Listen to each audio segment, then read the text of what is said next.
Can we ask you about Nicaragua? How many people were arrested in yesterday's operations? And was this a part of this Aurora operation promise that Trump made, or was it a separate arrest? Just how many were arrested yesterday? Well, President Trump's made a promise to American people that we're going to concentrate on trying to have. They're one of our priorities.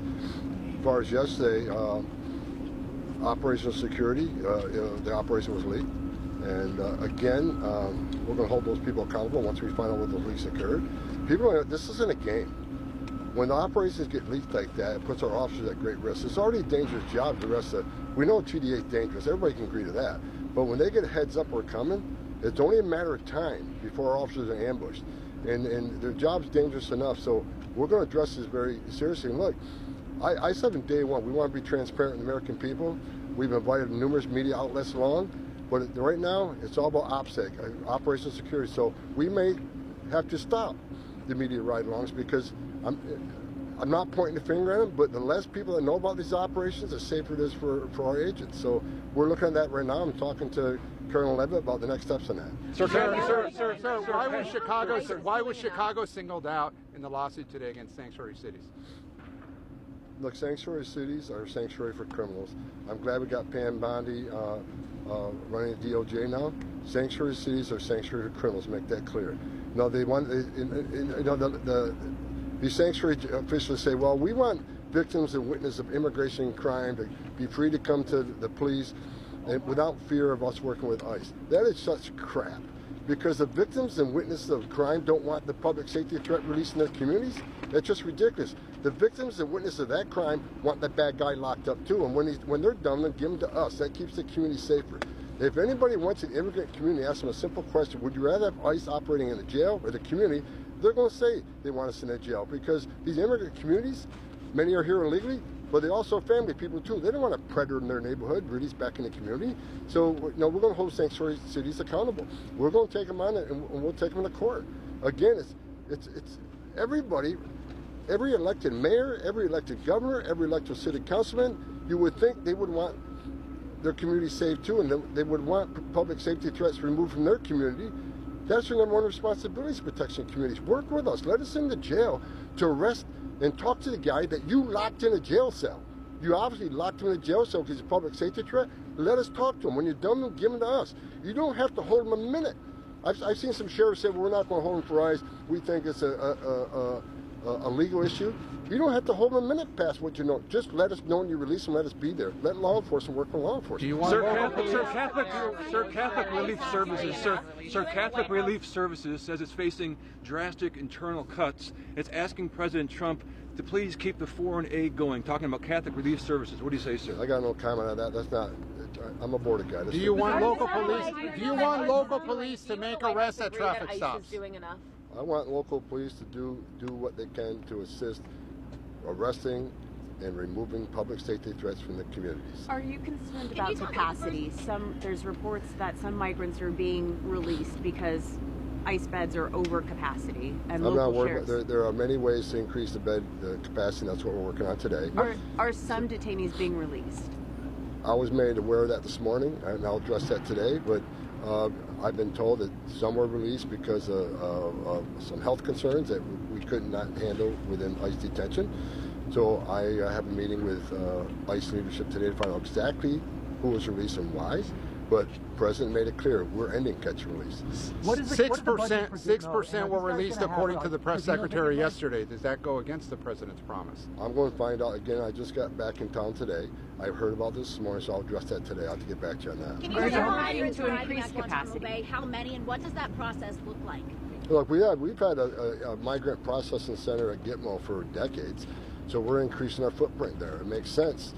I just got a question on migrant beds. That's going to be another place where we have up to 30,000 beds. And President Trump made a commitment that the worst of the worst will go to Gitmo, and that's what we're concentrating on. Do you feel like ICE is doing enough? Are they meeting their marks for your expectations? Do you think that they're meeting the Are we making enough arrests? Is that the question? Do you think ICE is doing enough, that they're meeting their quotas? No, they're doing a great job. Look, let me make clear, we're doing a great job, but we got to do more. And that's what we're looking at now. We're looking at ways to create more efficiencies to do more. That's why OPSEC is important. When we go on these operations, the operations got leaked somehow, it makes us less successful. Again, when you leak an operation, it means more bad guys are not being arrested, which means more bad guys are walking the streets.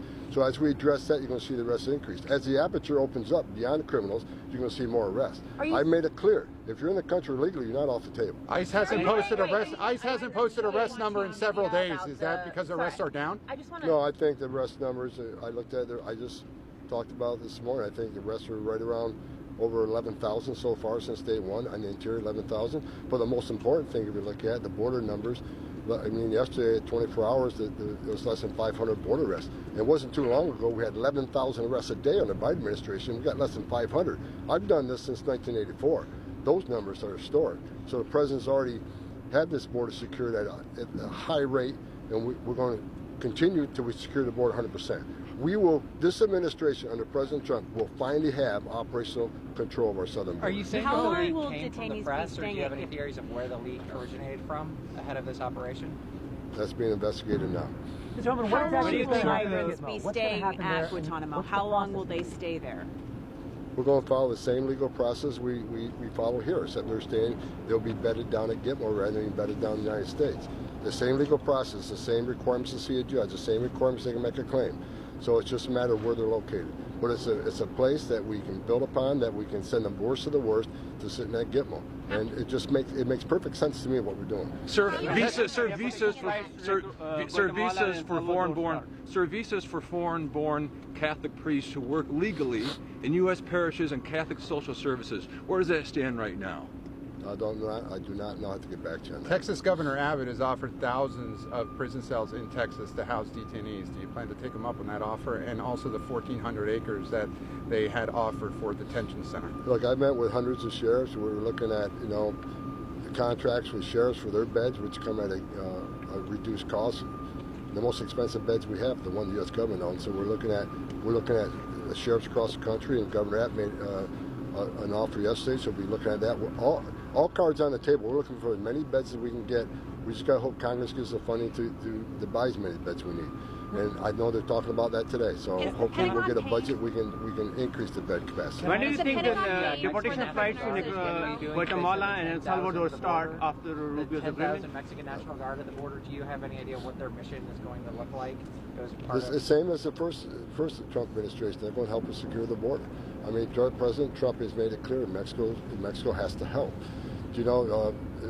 Guarding their northern borders, it keeps Mexico safe too. But the president been clear that the border is going to be secured. Our partnership with Mexico is very important, and having their people on the northern border, along with what Pete Hegseth has sent to the southern border along the border trace, it means a more secure border. We know the death threats and the violent threats being made by the cartels will help be diminished with the presence of our military, our Border Patrol Mexican military. It only makes sense. It helps secure the border and helps protect our officers and agents. Sir, I got to run. Pentagon paying for Guantanamo? Pardon? Is the Pentagon paying for Guantanamo?